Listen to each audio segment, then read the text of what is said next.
Videos देखने के लिए सब्सक्राइब करें जनसत्ता.com, बेल आइकन दबाकर पाएं लेटेस्ट नोटिफिकेशंस। नमस्कार, स्वागत है आपका जनसत्ता पर और मैं हूं आशीष। यूं तो कोरोना वायरस का प्रकोप दुनिया भर में जारी है, लेकिन इस बीच यूरोप के देश इटली से एक राहत भरी खबर सामने आई है। इटली में कोरोना वायरस से होने वाली मौतों की संख्या में भारी कमी दर्ज की गई है, जिसके चलते रोम की सरकार ने राहत की सांस ली है और करीब 8 हफ्ते बाद लॉकडाउन में ढील देने की बात कही है। ऐसे में सवाल उठता है कि हजारों मौतों के बाद आखिर इटली ने कैसे कोरोना पर कंट्रोल किया और साथ ही साथ लॉकडाउन को लेकर क्या है इटली का आगे का प्लान।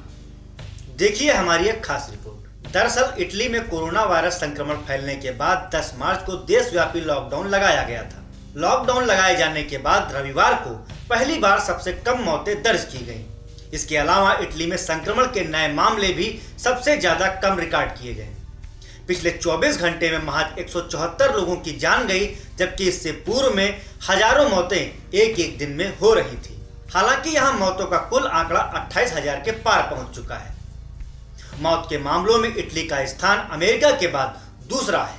जैसा कि इटली में मौतों के आंकड़ों में कमी आई है, तो अब सरकार द्वारा लॉकडाउन में राहत देने की तैयारियां भी शुरू हो चुकी हैं। खबरों के मुताबिक इटली में सोमवार से यानी कि 5 मई से प्रतिबंधों में छूट दी जाएगी।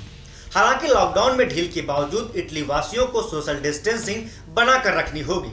उधर इटली के प्रधानमंत्री ग्यूसेप कोंटे ने चेतावनी दी कि अगर संक्रमण की दर बढ़ी तो इस ढील में कटौती की जाएगी। इटली के अलावा कई यूरोपीय देश लॉकडाउन में छूट देने का मन बना रहे हैं, जिनमें फ्रांस और स्पेन भी शामिल है। गौरतलब है कि भारत में भी लॉकडाउन में ढील दी जा चुकी है। मौत के आंकड़ों में आई कमी और फिर लॉकडाउन में राहत देने की तैयारी में जुटे इटली ने कोरोना पर काफी हद तक लगाम लगाई है। इसके लिए उसने न सिर्फ सोशल डिस्टेंसिंग का कड़ाई से पालन करवाया, बल्कि देश में टेस्टिंग की संख्या भी बढ़ाई थी।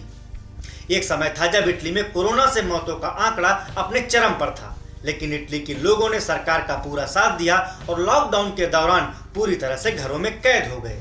इससे कोरोना की चैन को तोड़ने में अहम सफलता हाथ लगी। इसके अलावा वहां की सरकार ने रैपिड टेस्टिंग का भी सहारा लिया। हालांकि इटली अभी तक कोरोना के चंगुल से पूरी तरह मुक्त नहीं हो पाया है, लेकिन अर्थव्यवस्था के लिए लॉकडाउन में ढील देकर कुछ कारोबारी गतिविधियों में छूट देना उसकी मजबूरी है। जाहिर है इटली के लोगों ने करीब 2 महीनों तक प्रतिबंधों का सामना किया है। इतने लंबे वक्त तक घरों में कैद रहने की वजह से लोगों को मानसिक तनाव और अवसाद से भी जूझना पड़ा है।